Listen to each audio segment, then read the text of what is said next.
الحمد لله رب العالمين والعاقبة للمتقين والصلاة والسلام على سيد الأنبياء والمرسلين اللهم صل على محمد وعلى آل محمد كما صليت على إبراهيم وعلى آل إبراهيم إنك حميد مجيد اللهم بارك على محمد وعلى آل محمد كما باركت على إبراهيم وعلى آل إبراهيم إنك حميد مجيد.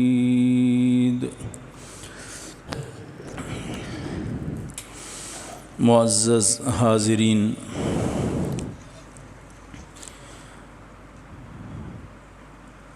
پچھلے جمعۃ المبارک میں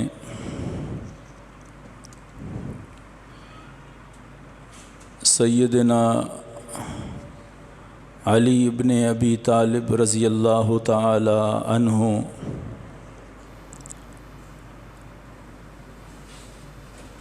اور خاتون جنت سیدہ فاطمۃ الزہرا رضی اللہ تعالی عنہا کے فضائل و مناقب پہ کچھ گزارشات ہوئی تھیں. ترتیب کے ساتھ اہل بیت نبی صلی اللہ علیہ وسلم کی بات ہو رہی تھی، تو ان شخصیات میں ایک بہت ہی نمایاں شخصیت ہیں جن کو سیدنا حسن بن علی رضی اللہ تعالی عنہ کہتے ہیں، اور یہ بڑی مظلوم شخصیت اس حوالے سے ہے کہ ساری اہل بیت کا ذکر اکثر مجالس میں، جلسوں میں، ہر محفل میں ہوتا رہتا ہے، لیکن سیدنا حسن بن علی رضی اللہ تعالی عنہ کے فضائل و مناقب، ان کی زندگی جو بے مثال زندگی ہے، اس کا تذکرہ بہت کم ہوتا ہے. اور یہ حضرت علی رضی اللہ تعالی عنہ کے بڑے صاحبزادے ہیں، اور آپ صلی اللہ علیہ وسلم نے چادر میں جب نیچے لیا تھا تو اس میں آپ نے حضرت حسن کو بھی ساتھ نیچے لیا تھا، اور اللہم ہؤلاء اہل بیتی فرمایا تھا.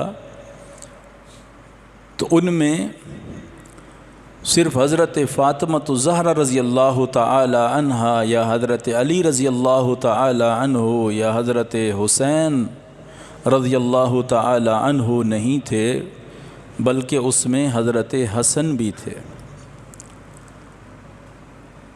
اور حضرت حسن رضی اللہ تعالی عنہ کی زندگی بڑی عظیم زندگی ہے. اور دوسری بات یہ ہے کہ حضرت حسن پیدا ہوئے 3 ہجری میں، ہجرت کے تیسرے سال. حضرت حسین رضی اللہ تعالی عنہ پیدا ہوئے 4 ہجری میں، 1 سال کا فرق ہے. 1 سال حضرت حسن حضرت حسین رضی اللہ تعالی عنہما سے بڑے ہیں. اب آپ صلی اللہ علیہ وسلم کو کا ساتھ جو ملا، حضرت حسن کو تقریباً 7 سال ملے اور حضرت حسین کو 6 سال ملے. پھر آپ دنیا سے تشریف لے گئے، کیونکہ 3 اور 4 ہجری کی بات ہے. تو آپ کے مکہ مکرمہ میں 10 سال کا عرصہ ہے جس میں آپ رہے ہجرت کے بعد.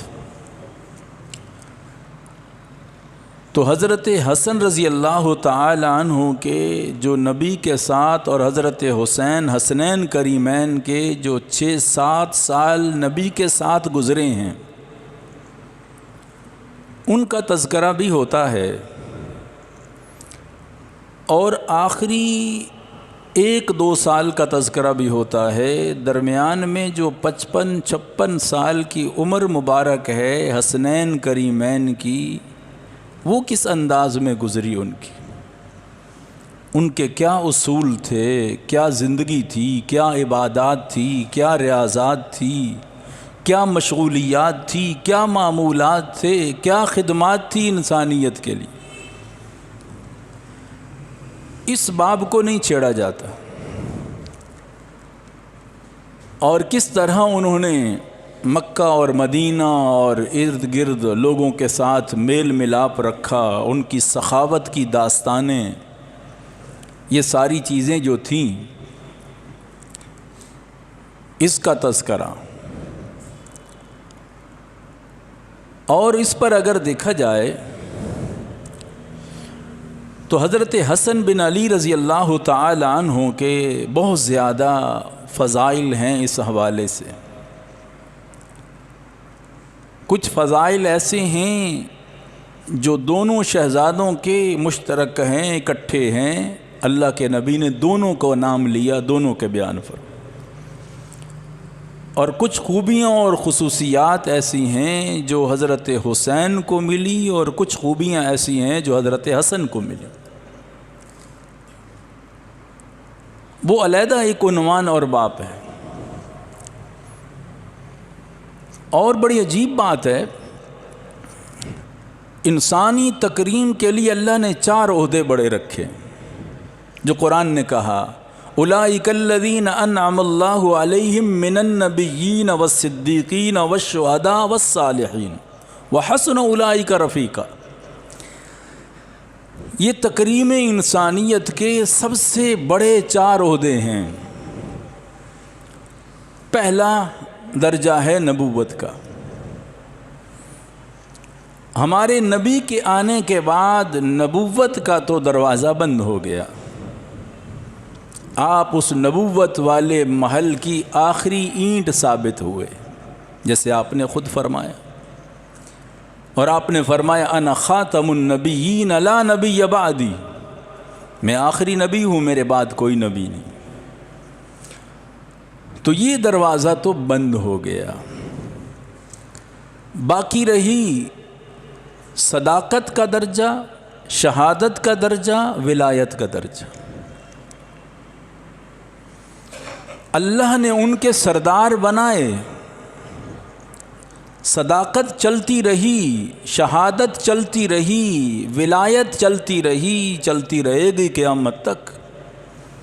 ہاں ان کی سرداریاں اپنی جگہ ہیں کہ صدیقوں کا جب نام آتا ہے تو سرداری حضرت ابو بکر صدیق رضی اللہ تعالی عنہ کے سر پہ آتی ہے. تو یہ علیحدہ اپنا ایک عنوان ہے. اب حضرت حسن رضی اللہ تعالی عنہ جو پیارے نبی کے نواسے ہیں اور علی کے بڑے بیٹے، اللہ تعالی نے ان کو شہادت بھی دی، ولایت بھی دی. اور نبی کا ہر صحابی سچا ہوتا ہے. اولئک هم الصدیقون، قرآن نے کہا نبی کے جتنے یار ہیں وہ سچے ہیں. اولئک هم الصادقون ہیں وہ. اب شہادت اور ولایت کا درجہ اگر دیکھیں گے تو حضرت حسن رضی اللہ تعالی عنہ نے بڑا نمایاں نظر آتا. اور عجیب بات آپ کو بتاؤں، سیرت طیبہ کا آپ مطالعہ کریں گے تو اللہ کے نبی کی زندگی میں ہر چیز نمایاں نظر آئے گی. آپ کا اخلاق ایسے ہے، اس طرح آپ تھا، آپ کی رحمت ایسی تھی، معاملات ایسے تھے، معاشرت ایسی تھی. جب سیرت نگار دیکھتے ہیں باب شہادت پہ سیرت خاموش ہے۔ جب شہادت کا عنوان آتا ہے، بہت بڑا درجہ ہے، قرآن نے 4 درجے جو بتائے تو ان میں سے ایک درجہ شہادت۔ ولیوں کے تو آپ امام ہیں ہی ہیں، تو شہادت کے درجے میں جب خاموشی نظر آئی تو بڑی عجیب بات۔ آپ دیکھیں ہر عمل میں ایک اس کی شکل ہوتی ہے اور ایک اس کی روح ہوتی ہے، جو بھی آپ عمل کرتے ہیں۔ مثلا نماز ہے، اب نماز کی شکل یہ ہے، قیام ہے، رکوع ہے، سجدہ ظاہری شکل ہے۔ اب اس کی روح کیا ہے نماز کی؟ اس کی روح ہے ان تعبد اللہ کأنک تراہ فإن لم تکن تراہ فإنہ یراک۔ ایسی اللہ کی عبادت کر جیسے تو اللہ کو دیکھ رہا ہے۔ اگر یہ یقین نہیں ہے تو یہ یقین کر کہ میرا اللہ مجھے دیکھ رہا ہے۔ یہ روح ہے نماز کی کہ میں اللہ کو دیکھ رہا ہوں۔ اگر ایسا یقین نہیں ہے تو اللہ مجھے کم از کم دیکھ رہا ہے، یہ یقین ہونا چاہیے۔ یہ روح ہے نماز کی۔ اسی طرح روزہ ہے، کھانا پینا، دوا اور خواہشات سے رکنا، یہ روزے کی ظاہری شکل ہے۔ کھا نہیں سکتے، پی نہیں سکتے، علاج نہیں، خواہشات نہیں۔ اس کی روحانی کیا ہے؟ تقوی، جو قرآن نے کہا لعلکم تتقون، اس کی روح ہے تقوی روزے کی۔ اسی طرح ہر عمل کی ہے۔ اب شہادت کی روح کیا ہے؟ شہادت ایک ظاہری عمل ہے، اس کے شرائط ہیں، شہید ہونے کے لیے شرائط ہیں۔ مثلا ایک شرط ہے کہ لڑائی کے ہتھیار لے کے دشمن کے سامنے، کافر کے سامنے جانا، ایک شکل یہ ہے۔ دوسری شکل ہے انسان کو، دوسری شرط ہے ضرب لگے، تیسری شرط ہے خون نکلے، چوتھی شرط ہے جسم سے روح پرواز کر جائے۔ یہ شہادت کی 4 شرطیں ہیں جو آپ پڑھیں گے کتابوں میں۔ آپ صلی اللہ علیہ وسلم کی زندگی میں اب دیکھنا، آپ ہتھیار لے کے گئے، بدر ہے، احد ہے، حنین ہے، تبوک ہے، صحابہ کو ساتھ لے کے آپ تشریف لے گئے۔ اب آپ کو ضربیں بھی لگیں، زخم بھی آئے، اور شہادت نہیں ملی، کیونکہ اللہ تعالیٰ نے فرمایا تھا کافروں پر آپ کے وجود کو میں نے حرام کر دیا ہے۔ واللہ یعصمک من الناس، میرے محبوب آپ کی جان ہماری حفاظت میں ہے، اس لیے کوئی کافر آپ کو مار نہیں سکتا۔ جس طرح حضرت خالد بن ولید سیف اللہ ہے، اللہ کی تلوار، 125 چھوٹی بڑی لڑائیوں میں شرکت کرنے والے، اور رو رہے ہیں۔ تو لکھا ہے محدثین نے حضرت خالد بن ولید کو شہادت کیوں نہیں ملی، حالانکہ اتنے زخم وجود پر اور آگے بڑھنے والے ہر جنگ میں۔ فرمایا اگر ان کو کوئی کافر مار دیتا تو تانا دیتا ہم نے اللہ کی تلوار کو توڑ دیا ہے۔ تو اس لیے اللہ تعالیٰ یہ گوارا نہیں کرتا۔ آپ صلی اللہ علیہ وسلم کے لیے رب نے کہا واللہ یعصمک من الناس، میرے محبوب آپ کو کوئی کافر مار نہیں سکتا ہے، آپ کی جان نہیں لے سکتا ہے۔ سیرت گواہ ہے کتنے واقعات ہیں جہاں حفاظت ہوئی آپ کی۔ تو اب سیرت کا باب اس پر خاموش ہے۔ اب شہادت کی 2 قسمیں ہیں، یہ تو شرائط میں نے بتائی۔ ایک ہوتا ہے جہری شہادت، ایک ہوتی ہے سری شہادت۔ جہری شہادت یہ ہے کہ جان چلی جائے، زخم لگے جان چلی جائے، جیسے بدر میں 14 صحابہ شہید ہوئے، احد میں 70 شہید ہوئے، جان چلی جائے۔ اور دوسری ہوتی ہے سری شہادت کہ انسان کی جان تو جائے لیکن ظاہری طور پہ کوئی اسباب نہ ہو کہ اس کو ظاہراً مارا جائے، زخم اس طرح کیا جائے، مخفی طریقے سے وہ کام کیا جائے، اب وہ بھی شہید ہے۔ تو آپ صلی اللہ علیہ وسلم کو جہری شہادت کا مزہ بھی چکھایا گیا تھا اور سری شہادت کا مزہ بھی۔ آپ کہیں گے وہ کیسے؟ خیبر سے واپسی پر اللہ کے نبی کو زہر دیا گیا تھا، خیبر سے واپسی پر زہر دیا گیا تھا۔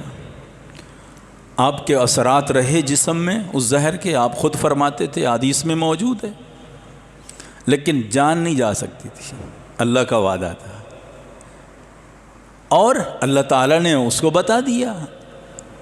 اور دوسری چیز، آپ کو زخم آئے احد میں، اتنا سخت حملہ تھا کہ جان بچنا مشکل ہے۔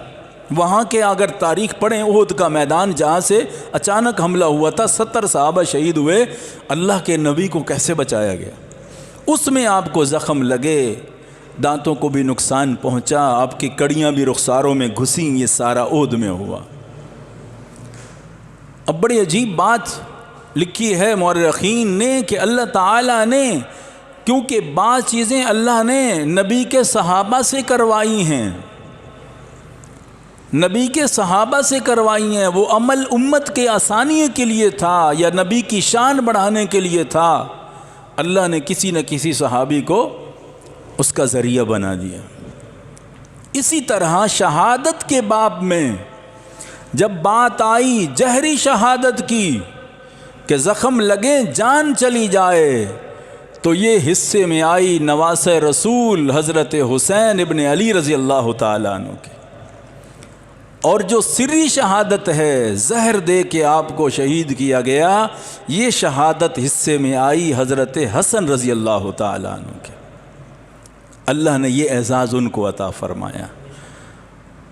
تو جب سیرت نگار لکھتے ہیں تو شہادت کے باب کو اس عنوان سے لکھ دیتے ہیں کہ اللہ تعالیٰ نے میرے نبی کی خواہش تھی، لَوَدِدْتُ أَنْ أُقْتَلَ فِي سَبِيلِ اللَّهِ ثُمَّ أُحْيَا ثُمَّ أُقْتَلْ ثُمَّ أُحْيَا ثُمَّ أُقْتَلْ۔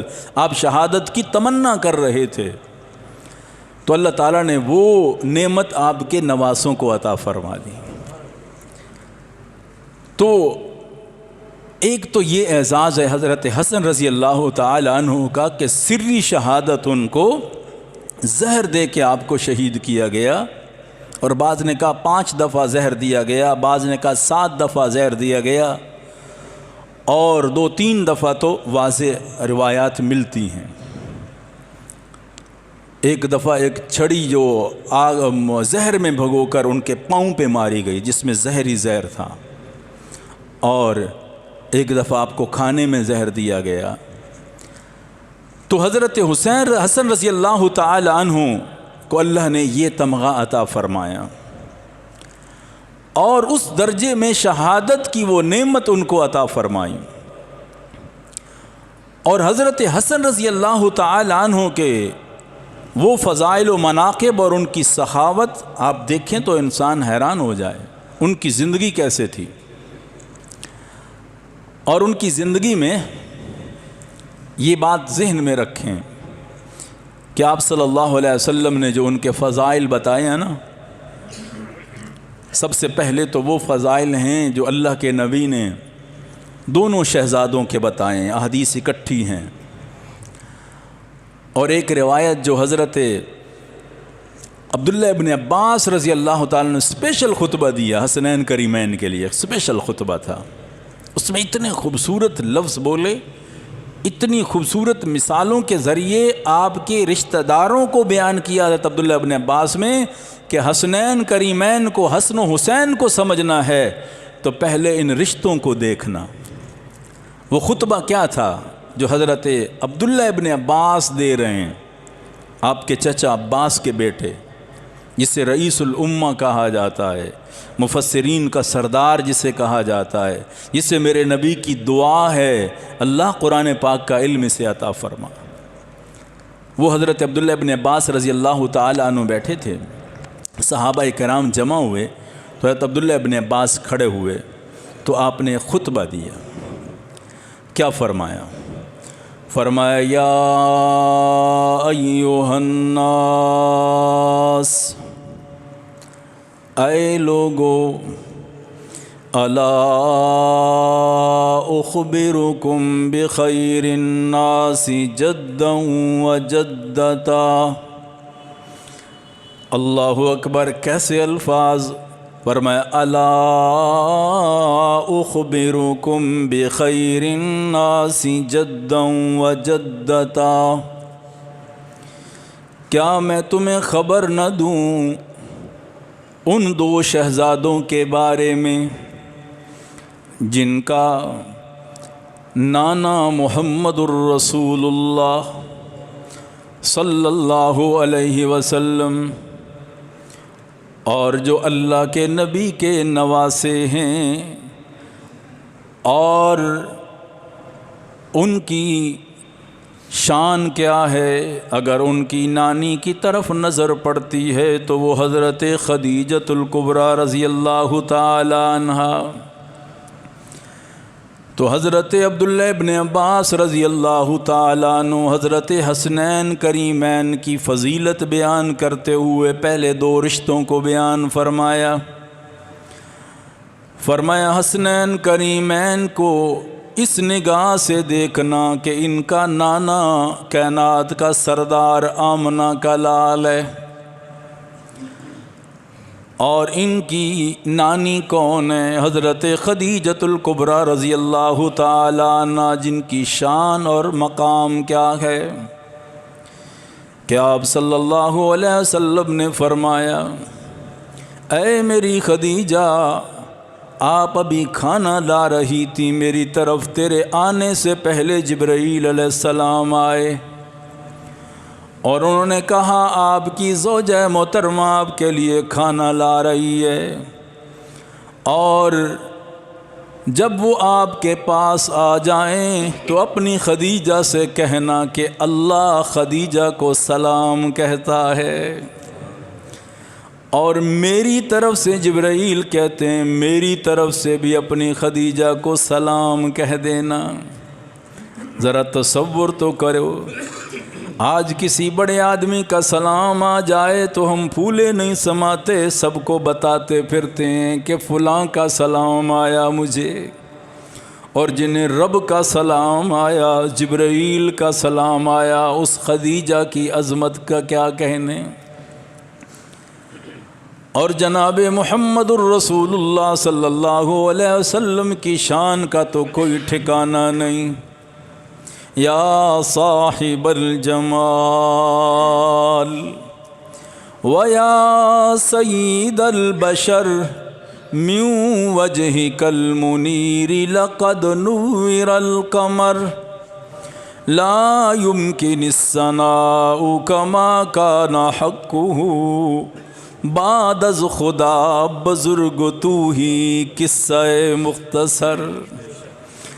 اسی کو حسان نے کہا تھا احسن من کلم ترکت عینی واجمل من کلم تلد النساء خلقت مبرئا من کل عیب کأنک قد خلقت کما تشاء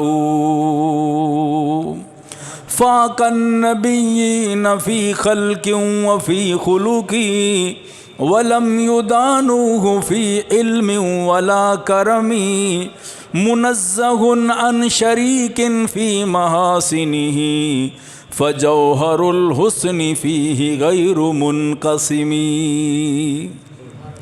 اللہ نے ایسا بنایا اپنے نبی کو، ایسی شان والا بنایا۔ اللہ فرماتے ہیں وہ چہرہ ہے آسمان کی طرف اٹھے تو قبلے بدل جائیں، وہ لعاب ہے کڑوے کنویں میں جائے تو میٹھا ہو جائے، صدیق کی آنکھ کو، صدیق کی ایڑی کو لگے تو سانپ کے زہر کا اثر ختم ہو جائے، علی کی آنکھ کو لگے تو شفا مل جائے۔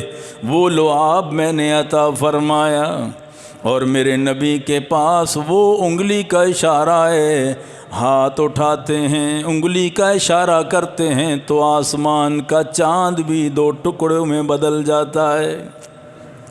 اس لیے ایک سرائیکی شاعر نے کہا، کسی ہور نو ہور دی چاہو سی، کسی ہور نو ہور دی چاہو سی تے سانو چاہ اس بدرے منیر دیے، جیندیاں قسماں رب چاوے تے جیندی انگلی چن نو چیر دیے۔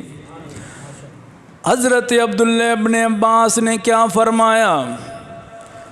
کہ پہلی فضیلت حسنین کریمین کی اس کے نانے اور نانی کو دیکھنا۔ نمبر 2 کیا فرمایا؟ الا اخبرکم بخیر الناس عمن وعمتا۔ حضرت عبداللہ ابن عباس فرماتے ہیں حسنین کریمین کی، حضرت حسن و حسین کی شان پڑھنی ہے تو ان کے چچا کو دیکھ لینا، ان کی چچی کو دیکھ لینا۔ پتہ ہے چچا کون ہے؟ حضرت جعفر طیار رضی اللہ تعالیٰ عنہ۔ اور چچی کون ہے؟ حضرت ام ہانی رضی اللہ تعالیٰ عنہا۔ اللہ اکبر۔ یہ پتہ ہے عظیم شخصیات میں سے 2 ہیں، حضرت جعفر رضی اللہ تعالیٰ عنہ۔ حضرت جعفر وہ شخصیت ہیں، عام شخصیت نہیں یاد رکھنا، جس کا حوالہ حضرت عبداللہ ابن عباس فضائل حسنین کریمین میں باقاعدہ دے رہے ہیں۔ کون ہے جعفر طیار رضی اللہ تعالیٰ عنہ؟ وہ شخصیت ہیں جو 32 نمبر کے مسلمان ہیں۔ 31 پہلے مسلمان ہوئے، 32ویں نمبر پہ حضرت جعفر مسلمان ہوئے، اور سب سے بڑے بیٹے ہیں، سب سے بڑے بیٹے ہیں آپ کے چچا کے۔ اللہ اکبر۔ حضرت علی اور حضرت جعفر کی عمر میں 10 سال کا فرق ہے، حضرت علی چھوٹے ہیں ان سے، اور حضرت جعفر رضی اللہ تعالیٰ عنہ وہ شخصیت ہیں جنہیں ذوالجناحین نبی نے کہا، طیار جن کا لقب مشہور ہوا، ذوالحجرتین بھی حضرت جعفر طیار کو کہتے ہیں، اور جواد بھی ان کا لقب تھا، اور ابو المساکین میرے نبی نے ان کو یہ خطاب دیا، ابو المساکین، مساکین کے باپ، حضرت جعفر طیار رضی اللہ تعالیٰ عنہ کو۔ اور یہ ہجرت حبشہ کرنے والوں میں سے ہیں، اور وہاں کے نجاشی کے دربار کے دولہا یہی نظر آتے ہیں۔ حضرت جعفر جب سورہ مریم کی تلاوت فرمائی تو نجاشی حبشے کا بادشاہ بھی رو رہا تھا، سارے عیسائی بھی رو رہے تھے حضرت جعفر کا قرآن سن کر۔ یہ وہ جعفر ہیں، اور حضرت جعفر رضی اللہ تعالیٰ عنہ کی عظمت دیکھیں، وہاں رہے، اتنے متاثر ہوئے حبشہ کے لوگ، انہوں نے کہا ہم آپ کو جانے نہیں دیں گے۔ اس لیے آخری ہجرت کرنے والوں میں سے یہ 16 آدمی لے کر پتہ ہے کہاں پہنچے؟ خیبر کے اندر 7 ہجری میں، ہجرت کے 7ویں سال اللہ کے نبی نے جب خیبر فتح کیا، حضرت جعفر کیونکہ حبشہ میں تھے، پتہ چلا کہ اللہ کے نبی مدینہ میں نہیں خیبر گئے ہوئے ہیں، یہ ڈائریکٹ وہاں چلے گئے اپنے خاندان کو لے کر۔ 16 آدمیوں پر یہ مشتمل افراد پر یہ قافلہ خیبر میں پہنچا۔ ادھر خیبر فتح ہو گئی، صحابہ خوشیاں منا رہے تھے خیبر کے فتح ہونے کی، ادھر جعفر بن نبی طالب پہنچ گئے تو اللہ کے نبی کو جب بتایا گیا جعفر آ گئے، اللہ اکبر، تو پتہ ہے اللہ کے نبی نے کیسے جملے فرمائے؟ آپ صلی اللہ علیہ وسلم نے فرمایا سمجھ نہیں آ رہی، فتح خیبر کی مجھے زیادہ خوشی ہے کہ جعفر کے آنے کی زیادہ مجھے خوشی ہے۔ یہ جملے آپ نے فرمائے ان کے لیے، سمجھ نہیں آ رہی وہ خوشی زیادہ ہے یا یہ خوشی زیادہ ہے کہ جعفر آ گئے۔ اور حضرت جعفر رضی اللہ تعالیٰ عنہ، اللہ اکبر، آگے جنگ موتا آتی ہے۔ جنگ موتا میں کیا ہوا؟ اللہ کے نبی نے شرجیل جو ایک جابر قسم کا آدمی تھا، اللہ کے نبی نے خط بھیجا حارث بن عمیر رضی اللہ تعالیٰ عنہ کہ اس کو دعوت دو اسلام کی۔ شرجیل بن عمر غسانی، اس نے حضرت حارث بن عمیر کو قید کر دیا، پھر قید کرنے کے بعد بصرہ جا کے شہید کر دیا سفیر کو جو خط لے کے گیا تھا۔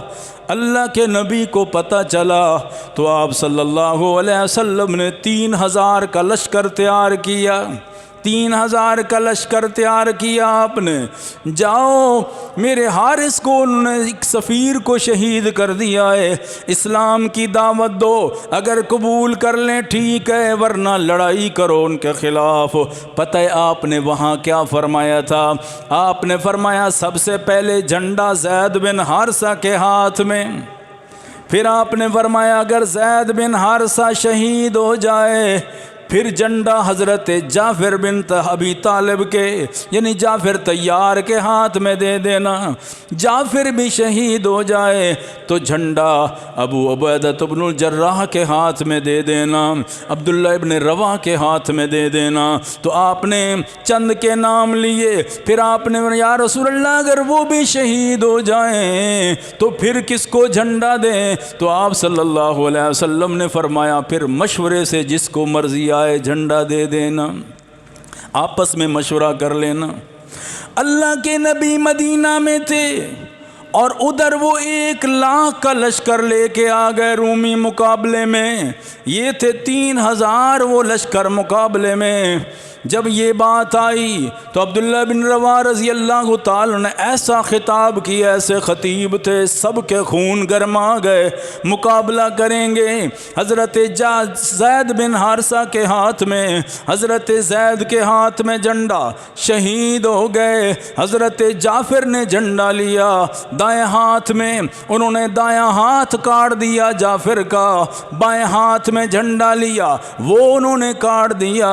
انہوں نے بیٹھ کر اپنے دونوں رانوں کے نیچے اور منہ کے اندر پکڑ کے جھنڈے کو بیٹھ گئے کہ یہ نیچے نہ گرنے پائے۔ پھر حضرت عبداللہ ابن رواح آگے بڑھے، انہوں نے جھنڈے کو پکڑ لیا، جھنڈے کو گرنے نہ دیا جب تک خون نہیں گیا، خون کا ایک قطرہ بھی باقی تھا، جھنڈے کی حفاظت کی حضرت جعفر رضی اللہ تعالیٰ عنہ نے، اور پھر وہ شہید ہو گئے۔ تو پھر اب کس کو دیا جائے؟ اللہ کے نبی بیٹھے تھے مدینہ میں، جبرائیل علیہ السلام آ گئے، سارا واقعہ بیان کہ زید شہید ہو گئے، جعفر شہید ہو گئے، اس طرح شہید۔ اب جھنڈا آ گیا حضرت خالد بن ولید کے ہاتھ میں، جو اللہ کی تلواروں میں سے ایک تلوار ہے۔ اللہ کے نبی کے چہرے پہ اس وقت مسکراہٹ آ گئی، اور خالد بن ولید نے اس دن ریکارڈ ہے 9 تلواریں توڑی ہیں جنگ موتا میں، 1,00,000 کا مقابلہ تھا، 3000 تھے، اور فاتح بن کے تشریف لائے مدینہ منورہ میں۔ خالد بن ولید کا یہ بڑا عجیب کارنامہ تھا جنگ موتا کے اندر۔ اللہ کے نبی آئے حضرت اسماء بنت امیس کے پاس، اسماء بنت امیس یہ حضرت جعفر کی گھر والی ہیں۔ حضرت اسماء بنت امیس کے پاس آٹا گوندا ہوا تھا، ہاتھوں پہ آٹا لگا ہوا تھا، اور اللہ کے نبی اندر تشریف لائے۔ جب اندر تشریف لائے تو جلدی سے ہاتھ صاف کیے، بچوں کو کپڑے پہنائے، اللہ کے نبی کے پاس لے کے آ گئی حضرت اسماء بنت امیس۔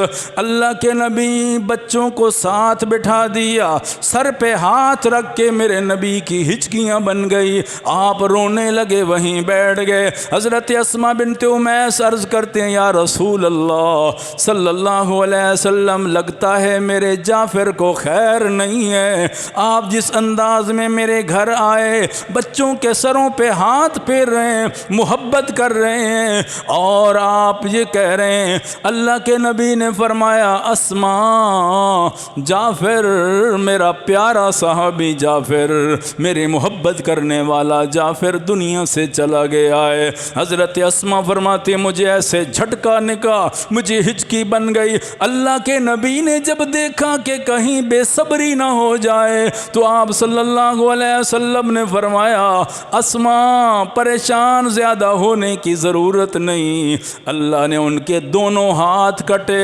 ذوالجناحین کا لقب دیا، اللہ نے ان کو 2 پر عطا فرما دیے جنت میں، اور اللہ کا یہ شیر جب میدان میں نکلا تھا، جھنڈا اسلام کا نہیں گرنے دیا، اپنے ہاتھ کٹوا دیے، اس کے بدلے اللہ نے 2 جنت کے پر عطا فرما دیے، یہ جنت میں اڑ رہا ہے۔ اس لیے ان کو طیار کہتے، اڑنے والا، ذوالجناحین، 2 پروں والا، اللہ نے اس کے بدلے پر، اللہ اکبر، کیا عظمت ہے۔ اور حضرت جعفر طیار، اس لیے ان کا لقب پھر یہ مشہور ہو گئے، جعفر بن ابی طالب سے جعفر طیار رضی اللہ تعالیٰ عنہ۔ اور پھر اللہ اکبر، پھر یہ رشتہ اللہ نے ایسے چلایا، حضرت اسماء بنت امیس جو تھی نا، عدت کے بعد اللہ کے نبی نے ان کا نکاح کر دیا حضرت ابو بکر صدیق رضی اللہ تعالیٰ عنہ۔ یہ دیکھو اہل بیت کے کیسے آپس کے رشتے ہیں، اللہ کے نبی نے خود نکاح کر دیا، کس کے؟ حضرت اسماء کا حضرت ابو بکر صدیق کے ساتھ، اور اللہ تعالیٰ نے ان کو ایک بیٹا عطا فرمایا جس کا نام ہے محمد بن ابی بکر رضی اللہ تعالیٰ۔ یہ محمد بن ابی بکر حضرت اسماء کے بطن مبارک سے ابو بکر صدیق کے بیٹے۔ اور عجیب شان ہے، حضرت جعفر کا بھی بیٹا تھا حضرت اسماء سے جب نکاح تھا، اس کا نام بھی محمد تھا، اسے محمد بن جعفر کہتے ہیں، اور جب حضرت بکر صدیق سے نکاح ہوا تو بیٹا ہوا، اسے محمد بن ابی بکر کہتے ہیں۔ پھر اللہ کی شان دیکھیں، حضرت بکر صدیق جب دنیا سے تشریف لے گئے نا، تو پھر حضرت علی کا نکاح ہو گیا حضرت اسماء بنت امیس کے ساتھ، حضرت اسماء۔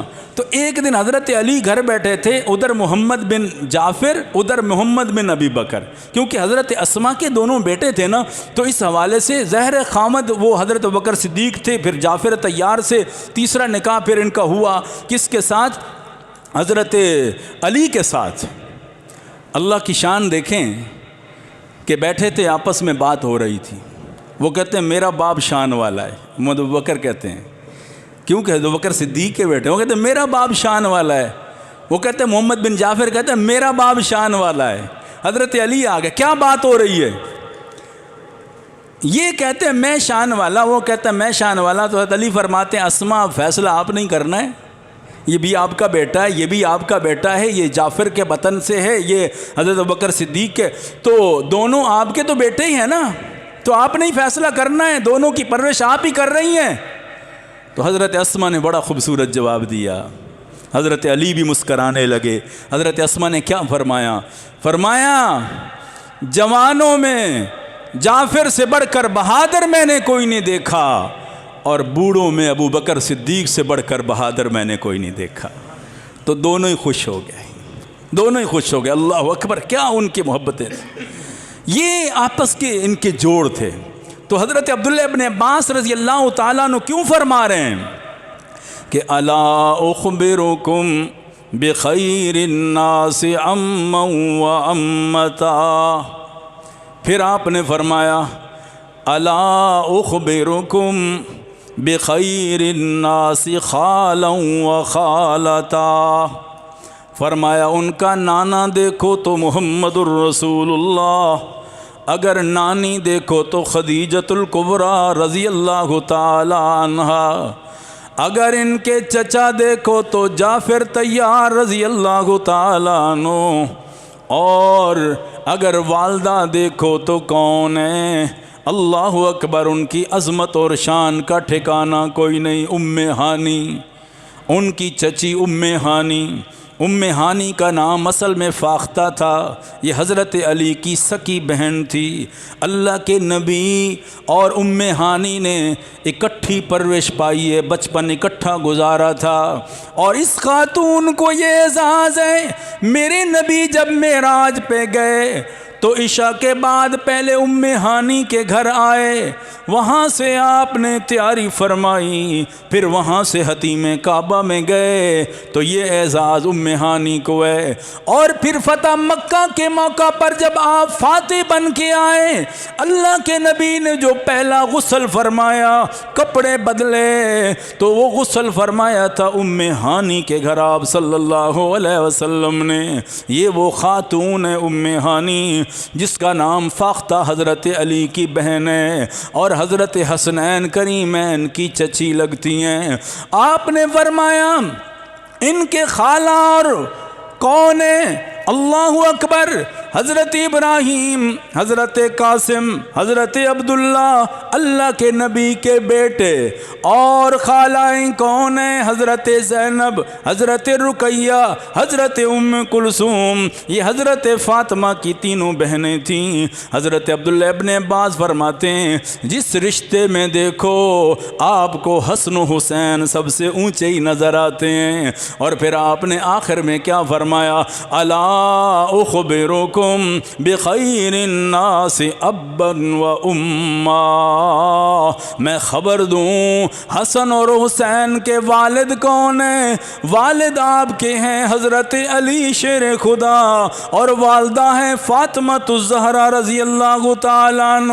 اس لیے تکریم کرو، عزت کرو حسنین کریمین کی، اللہ نے ان کو بڑے اعلیٰ رشتوں سے نوازا ہے۔ اس لیے آپ صلی اللہ علیہ وسلم تشریف فرماتے، ایک طرف حسن بیٹھے، ایک طرف حسین بیٹھے، آپ نے فرمایا من احبنی فلیحبب ھذین، جو مجھ سے محبت کرتا ہے آپ نے فرمایا ان دونوں سے بھی محبت کرے، فلیحبب ھذین، اسے حسن سے بھی محبت ہونی چاہیے، اسے حسین سے بھی محبت ہونی چاہیے۔ ایک دن حضرت فاطمہ اپنے دونوں شہزادوں کو لے کے آئی نبی کے پاس، آپ نے گود میں قریب بٹھا لیا اور آپ نے کیا فرمایا؟ حضرت فاطمہ عرض کرتی ہیں ابا جان کوئی ان کو کچھ چیز دو، کوئی فضیلت ان کو۔ آپ صلی اللہ علیہ وسلم نے فرمایا اما الحسن فلہ ہیبتی وسودتی واما الحسین فلہ جرأتی وجودتی۔ آپ صلی اللہ علیہ وسلم نے فرمایا میری ہیبت، میری سرداری میرے حسن کے پاس ہے، میری جرت، میری سخاوت میرے حسین کے پاس ہے۔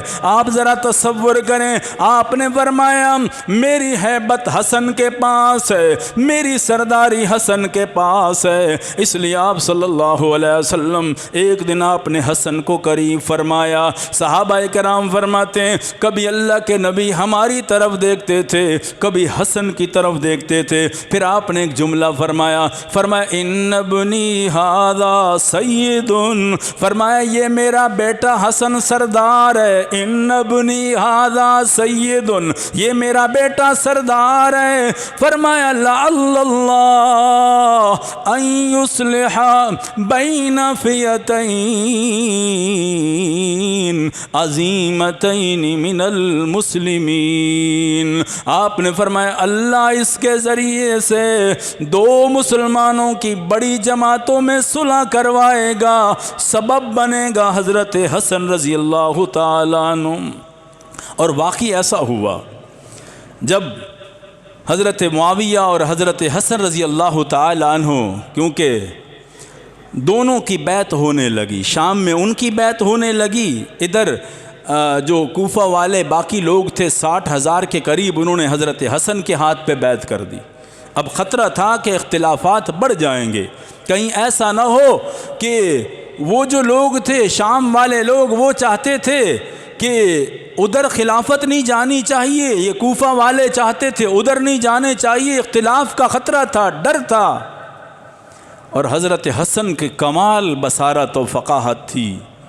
حضرت حسن رضی اللہ تعالیٰ نے فرمایا کوئی لڑائی جھگڑا نہیں ہوگا، میں جانتا ہوں میرے نبی نے میرے بارے میں کہا تھا کہ دو مسلمانوں کی جماعتوں میں یہ صلح کرائے گا، یاد رکھنا دو مسلمانوں کی جماعتوں میں عظیمتین جو بڑے لشکر ہوں گے ان میں صلح کرائے گا یہ میرا بیٹا۔ اور حضرت حسن رضی اللہ تعالیٰ عنہ نے پھر حضرت معاویہ کے ہاتھ پہ بیعت فرمائی، اور اس کے بعد معاہدہ طے ہوا کہ صوبہ اہواز کا جو خراج ہوگا وہ حضرت حسن کے حوالے ہوگا، اپنی مرضی سے وہ جہاں غرباء میں تقسیم کریں جیسے لگائیں، اور اس کے ہاتھ پہ پھر سب کو بیعت کروائی، جس سے کوفہ والوں کو بڑا غصہ آیا، اور انہوں نے حضرت حسن رضی اللہ تعالیٰ عنہ کے نازیبہ الفاظ تک کہے اور بہت غلط قسم کے الفاظ کہے کہ آپ نے ہماری ناک کٹوا دی، آپ نے جا کے صلح کر دی۔ انہوں نے فرمایا مجھے پتہ ہے کہ میں نے اس لیے صلح کی ہے کہ میرے نانے کا دین پوری دنیا میں پھیل جائے، میں خون خرابہ نہیں چاہتا ہوں، میں خون بہانا نہیں چاہتا ہوں۔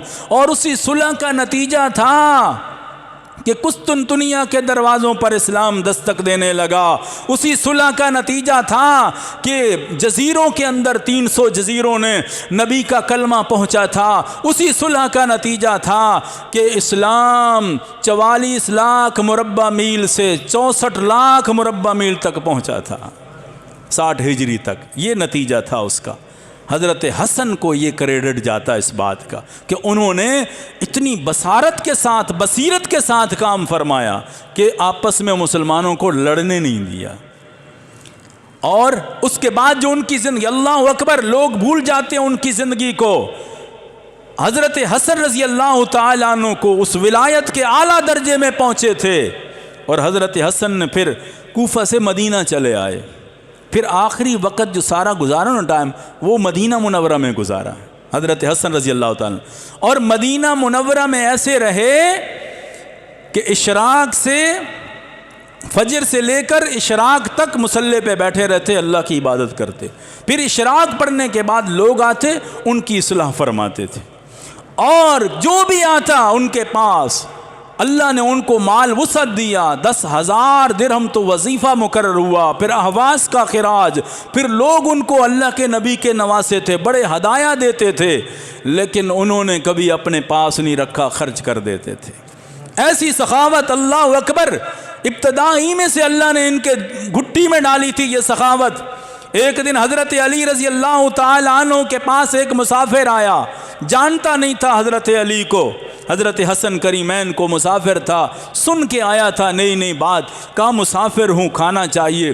حضرت علی نے سوکھی روٹی آگے رکھ دی، حضرت علی کا جیسے مزاج تھا، سوکھی روٹی آگے رکھ دی۔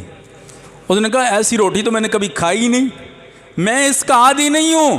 انہوں نے کہا قریب چلے جاؤ، فلاں جگہ ایک بڑا مرکن دسترخوان لگتا ہے، وہاں سے تمہیں اچھا کھانا مل جائے گا۔ وہاں سے اٹھا، وہاں چلا گیا، وہاں گیا تو وہ حضرت حسن کا، اسے پتہ نہیں تھا یہ کون ہے اور وہ کون ہے، حضرت حسن کا دسترخوان تھا جو ہر وقت، جسے ابو المساکین کہتے تھے، ہر وقت کھلاتے رہتے۔ تو پھر کھلاتے رہے، اس دسترخوان سے کچھ کھایا، کچھ جو کپڑا تھا نا اس میں ڈالنے لگا وہ بندہ، تو حضرت حسن نے دیکھ لیا۔ حضرت حسن نے فرمایا چھپ کر نہ ڈالو، تھوڑا نہ ڈالو، زیادہ ڈال لو۔ دیکھو نا کیا بات ہے، تھوڑا نہ ڈالو، زیادہ۔ کہا یاد رکھنا، مجھے برا نہ سمجھنا کہ میں کچھ چوری کر رہا ہوں، ایک بندے کے پاس میں ابھی آیا ہوں، وہ سوکھی روٹی کھا رہا تھا، تو میں چاہتا ہوں اس کو جا کے دے آؤں۔ کون تھا؟ فرمایا اسی کو تو علی شیر خدا کہتے ہیں، میرا باپ ہے، یہ بھی دسترخوان اسی کا ہے، وہ بھی دسترخوان اس کا ہے۔ ان کا مزاج وہ، ان کا مزاج، اللہ اکبر، کیا سخاوت ان لوگوں کی۔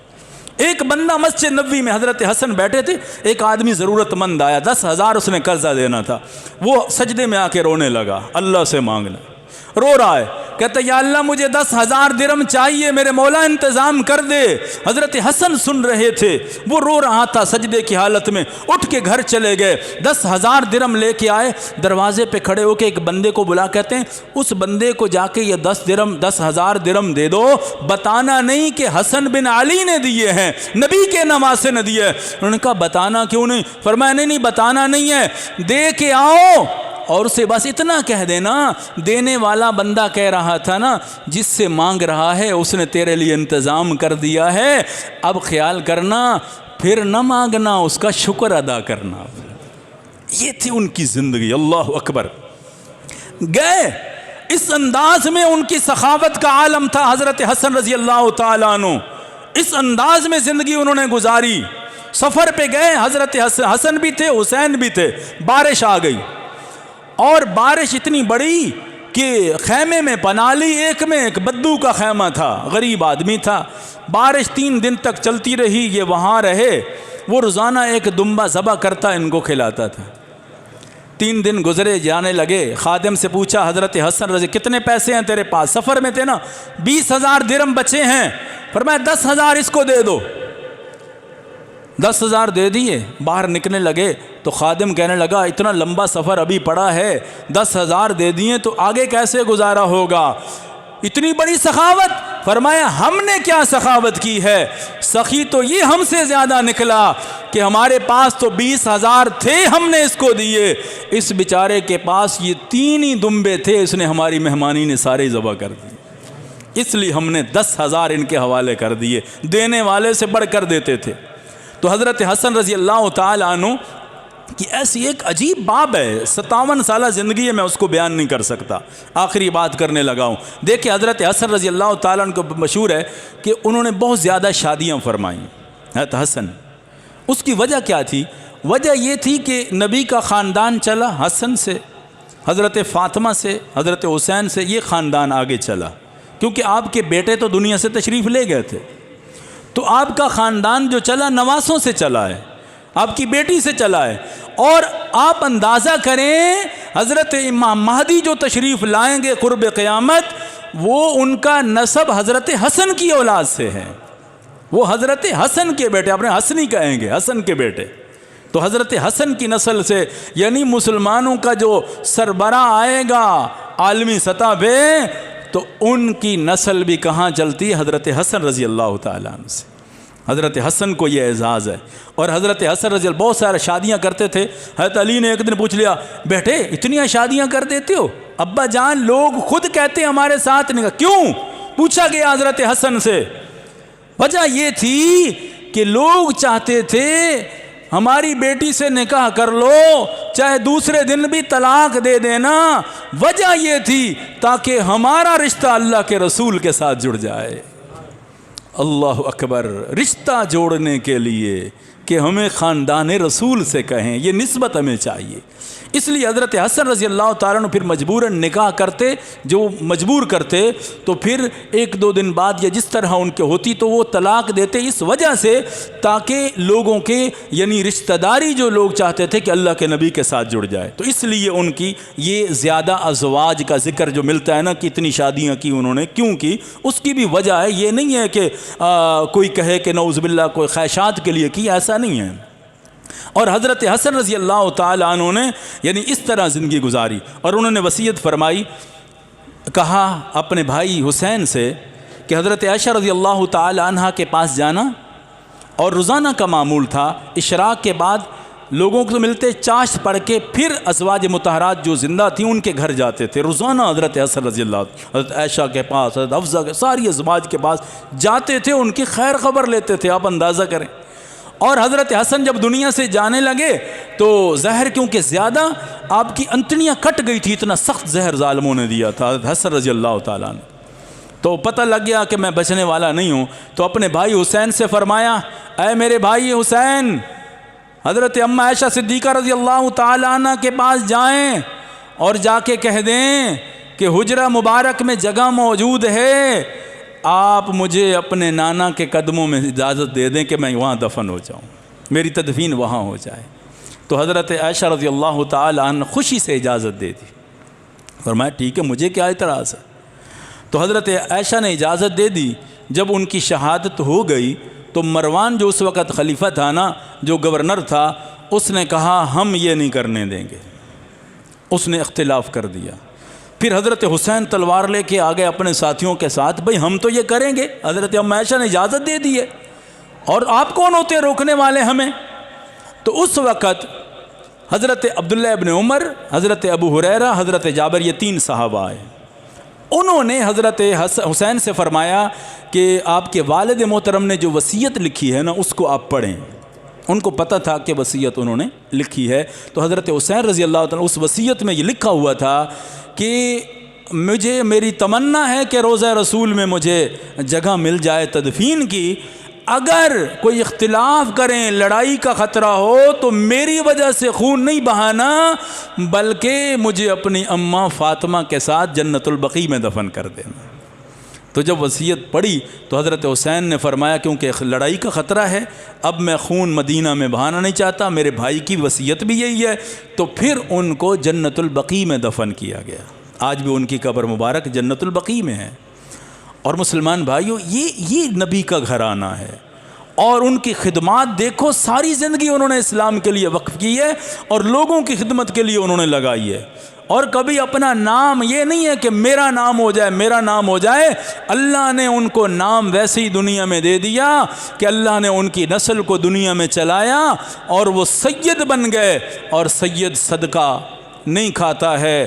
حضرت معاویہ رضی اللہ تعالیٰ نے چیک کرنے کے لیے 10,000 درہم بھیجے، فرمایا صدقے، فرمایا نہیں لیتے، تقسیم کر دی۔ 10,000 ہدیہ بھیجے، انہوں نے رکھے، آل نبی صدقہ نہیں کھاتے ہیں، نبی کا خاندان ہے۔